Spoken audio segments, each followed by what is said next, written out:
Hello সবাইকে, আবার চলে আসলাম আমরা জাভাস্ক্রিপ্টের নতুন আরেকটি প্রবলেম সলভিং নিয়ে। সো আজকের লেকচারে আমরা কি করব? আজকের লেকচারে আমরা নতুন আরেকটি প্রবলেম সলভ করব।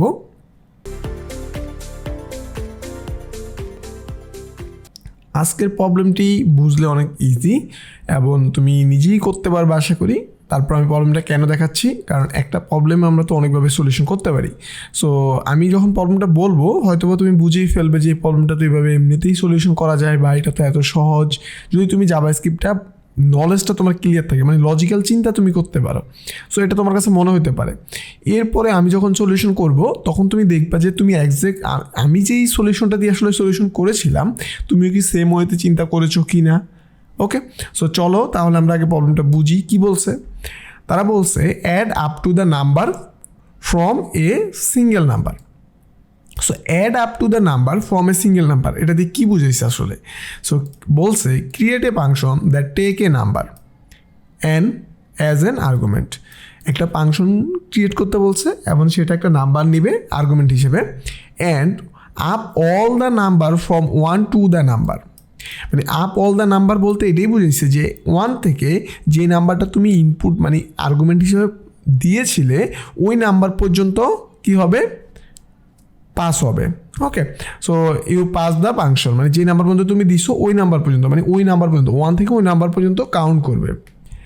For example if the input, আর একটা এক্সাম্পল দিছে, if the input 4 then your function should be return 10 because 1 + 2 + 3 + 4 + 10।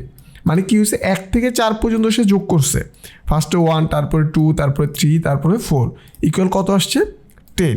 তাহলে তুমি একটা ফাংশন ক্রিয়েট করবা, ক্রিয়েট করলে ওটার আর্গুমেন্টে একটা নাম্বার পাঠানো হবে এবং ওই নাম্বারের 1 থেকে ওই নাম্বার পর্যন্ত তুমি একটা কি করবা, কি বের করবা? যোগফল বের করবা। ওটাই হবে তোমার এক্সাক্ট আউটপুট। তাহলে তুমি চিন্তা করে ফেলো এটা কিভাবে করা যায়। যদি চিন্তা করতে পারো বা তোমার কাছে মনে হয় তুমি পারবা, তাহলে ভিডিওটা এখানে পজ রাখো। পজ রেখে তুমি সলিউশনটা আমাদের কমেন্ট সেকশনে কমেন্ট করতে পারো বা আমাদের ফেসবুক গ্রুপে শেয়ার করতে পারো। হ্যাঁ, এবং তুমি কি করতে পারো, আমাদের ফেসবুক পেজে কোনো হেল্প লাগলে নকও দিতে পারো। সো একটু পজ রেখে তুমি আশা করি সলিউশনটা করে ফেলছো। এখন আমি তোমাকে সলিউশনটা দেখাবো কীভাবে আমরা করব। আমরা জাস্ট একটা ফাংশন নিব, এটার নাম দিলাম, আমরা কি বের করতে বলছে আমাদেরকে?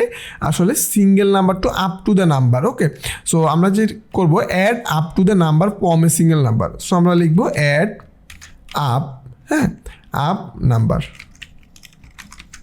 ওকে, অ্যাড আপ নাম্বার দিয়ে আমরা একটা ফাংশনের নাম দিলাম। সো এটা একটা অ্যারো ফাংশন হবে, আমরা অ্যারো ফাংশন ডিক্লেয়ার করে নিলাম। ওকে, সো ডিক্লেয়ার করে নিলাম। এরপরে আমি যেই কোড এডিটরটা ইউজ করি, এটা অনলাইন একটা কোড এডিটর। সো এটাতে হচ্ছে ফ্রি ইউজ করলে আসলে 8 লাইনের বেশি তুমি লিখতে পারবে না। সো এরা এই ডিস্টার্বটা আমাদেরকে কিছুক্ষণের জন্য করবে। সো আমরা এখন যে কাজটা করবো আসলে এই জায়গাতে এসে একটা কন্ডিশন লিখবো। আমরা এই প্রবলেমটা সলভ করবো রিকারশন দিয়ে। সো তুমি যদি ফাংশন এবং রিকারশন সম্পর্কে আইডিয়া থাকে তাহলে তুমি রিকারশন সম্পর্কে বুঝবা, মানে রিকারশন কীভাবে কাজ করে। সো আমরা এই প্রবলেমটা সলভ করবো রিকারশন দিয়ে। ওকে, সো এখানে আমরা লিখবো যদি আমরা একটা প্যারামিটারে দিব যেটা হবে এটা, যদি এটা সমান আসলে এটা হয় তাহলে আমরা রিটার্ন করব কি, যদি 0 হয় আর কি তাহলে আমরা একটা রিটার্ন করব 0। ওকে, সো আর যদি আমাদের এটা না হয় তাহলে আমরা অন্য একটা কিছু রিটার্ন করব। সো আমাদেরকে আরেকটু ওয়েট করতে হবে, এই জায়গাতে একটু ডিস্টার্ব করবে এটা। সো আমরা পরবর্তী যাতে এটা সলিউশনটা করে ফেলবো। সো এটা দিলাম, এখানে ইকুয়াল হবে। এরপরে এই জায়গাতে এসে ইলসে অন্য একটা রিটার্ন করবে। আচ্ছা, এটা আসলেই বিরক্তকর। ইলসে আমরা কি করব, আমরা রিটার্ন করব আমাদের যে নাম আছে, নাম প্লাস আমরা কি করব, আমাদের ফাংশনটাকে কি করে, আমাদের রিকারশনের ক্ষেত্রে আমরা ফাংশনটাকে আবার কল করি। সো রিকারশনের ক্ষেত্রে আমরা ফাংশনটা আরেকবার কল করি, ফাংশনের মধ্যে ফাংশন কল করি আমরা।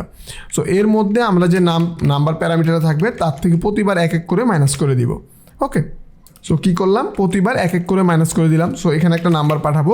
সো এই রিকারশনটা করার ফলে যে কাজটা হবে, সে আমাদেরকে এই যে অ্যাড টু আপ নাম্বার এটা বের করে দিবে। ওকে, সো আমরা এই কাজটাই করব। সো এরপরে আমাদের কাজ কি আসলে, এরপরে আমাদের কাজ হচ্ছে এটাকে কনসোল করা। সো কনসোল না করলে আসলে আমরা আউটপুটটা দেখতে পাবো না। সো আমরা এটাকে কনসোল করতে হবে। সো এরপর আমাদের কাজ হচ্ছে কনসোল করা। সো আমরা এখানে কনসোলটা করে ফেলবো, হ্যাঁ, কনসোল ডট লগ, দেন আমাদের যে অ্যাড টু, দেন আমাদের কাজ কি, এই যে অ্যাড টু আছে এটাকে জাস্ট এখানে একটা ভ্যালু পাঠানো। সো আমরা পাঠিয়ে দিব 4। সো 4 পাঠাইলে, সো আমরা পাঠালাম কত, 4। সো 4 যদি আমরা পাঠাই আমরা পাবো কত, 10। তারাই বলছে, হ্যাঁ, তারা আমাদেরকে বলছে যদি আমরা 4 পাঠাই 10 পাবো। দেখো আমি এই প্রবলেমটা রিকারশন দিয়ে সলিউশন করে ফেলছি, একটা ইজি লেভেলের প্রবলেম। সো এটাকে আমরা একটা ফাংশনের মাধ্যমে কিন্তু সলিউশন করছি। সো তুমি কি আসলে এইভাবেই চিন্তা করেছিলে কি না এটা তুমি জানো, যদি চিন্তা করে থাকো ইটস গুড পয়েন্ট যে তুমি চিন্তা করতে পারো সুন্দরভাবে। সো আমরা কী করলাম, রিকারশন দিয়ে সলিউশন করে ফেললাম। আমরা চাইলে এটা অন্যভাবেও সলিউশন করতে পারি। সো তুমি যদি ওইভাবেও চিন্তা করে থাকো তাও গুড, তুমি একটা প্রবলেম সলিউশনের চিন্তা তো করতে পারছো। সো এইভাবে আমরা প্রবলেমগুলো প্র্যাকটিস করলে আরও ভালো করতে পারবো, তার মানে আমাদের একটা প্রবলেম সলিউশন হয়ে গেল। ওকে, সো তোমাকে ওয়েলকাম। আমরা আবারও তোমার সাথে দেখা হবে কোথায়, আবারও দেখা হবে আমাদের নেক্সট ভিডিওতে। ওকে, সো পরবর্তী লেকচারে তোমাদের সবার সাথে আবার দেখা হবে। আজকে এ পর্যন্তই, আল্লাহ হাফেজ।